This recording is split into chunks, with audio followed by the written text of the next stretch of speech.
Menteri-menteri di zamannya Pak Prabowo ini ahli semua. Tidak ahli pun ahli olah sebagian. Sekarang kita tidak lagi melarang, tidak lagi mengekspor konsentrat. Seluruh produk tembaga kita bangun hilirisasi. Freeport dari saya belum lahir, karena kebetulan saya orang Papua, dari saya belum lahir. Sampai saya kuliah dibeasiswakan oleh Freeport 1 tahun waktu itu. Sampai saya jadi menteri investasi, nggak bangun smelter. Ketika saya jadi menteri investasi, masuk dalam tim negosiasi, ada Pak Nurul. Saya minta Freeport harus membangun smelter sebagai syarat perpanjangan kontrak 2018. Waktu itu, bersama-sama Pak Menteri SDM dulu, Pak Arifin. Saya bilang, udah. Alasanmu itu sebelum saya lahir sampai saya jadi menteri saya sudah hafal.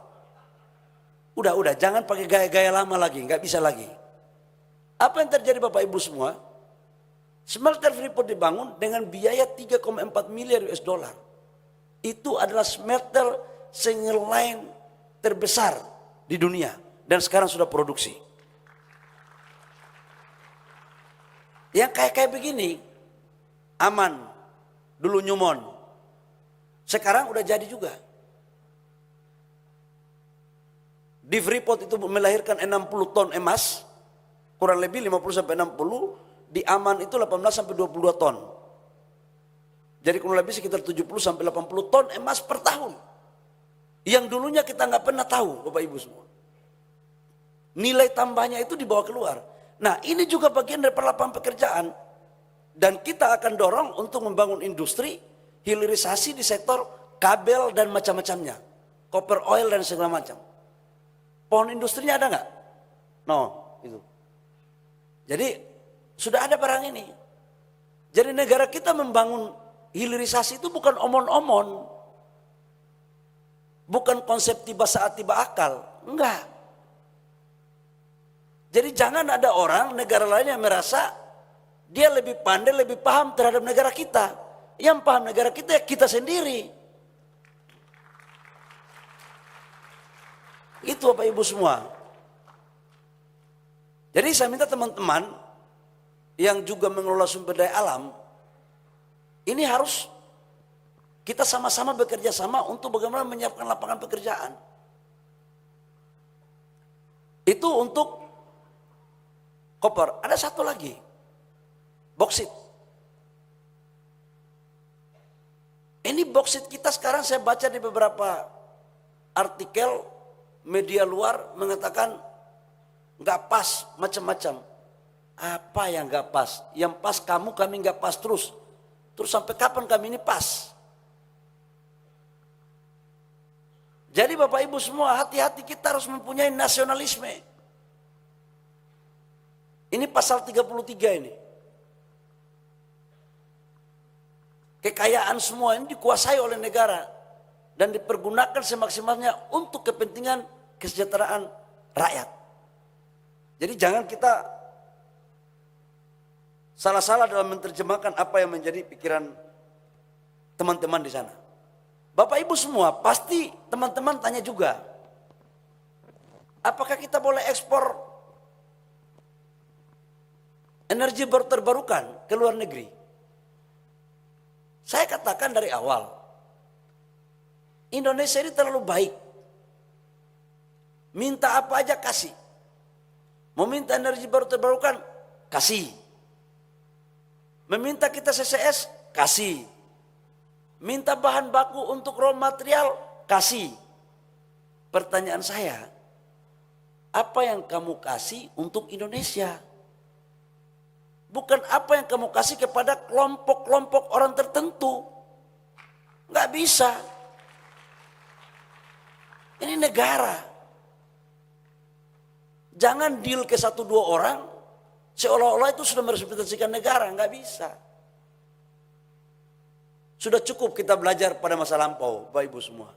Menteri-menteri di zamannya Pak Prabowo ini, ahli semua.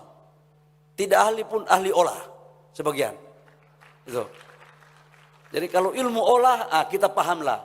Itu yang Orang Papua bilang, "Ade, kau belum tulis, kakak sudah baca." Itu. Jadi ini semua kita sudah paham. Jadi saya sampaikan bahwa kita akan kasih. Tapi harus win-win. Harus kita fair. Kita harus fair. Nah, terkait dengan persoalan energi. 1 minggu lalu kami sudah mengeluarkan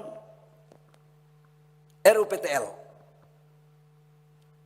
RUPTL, di mana RUPTL itu sebesar 69,3 gigawatt. Ya, Pak Dirjen. 69,5 gigawatt. Oh, berarti kau tetap Dirjen, nggak berubah kau. Kau hafal, berarti kau kerja benar. 69,5 gigawatt. Bapak Ibu semua, banyak juga yang mengatakan bahwa Indonesia transisi energi lambat. Di dalam RUPTL ini, 71% itu kita dorong dengan energi baru terbarukan. Ini dirut PLN ini kerja keras Pak Darmo ini. Jadi saya mau tanya ya, negara-negara berkembang atau mungkin di dunia lah yang melakukan RUPTL 10 tahun ke depan yang progresif untuk mendorong energi baru terbarukan itu negara mana saja? Kamu bilang kamu nggak boleh pakai batu bara, oke. Tapi di saat bersamaan Eropa minta batu bara di negara kita, gimana itu coba? Aku bilang abu leke juga kadang-kadang ini. Yuk larang kita nggak boleh pakai batu bara. Tapi yuk minta batu bara di kita.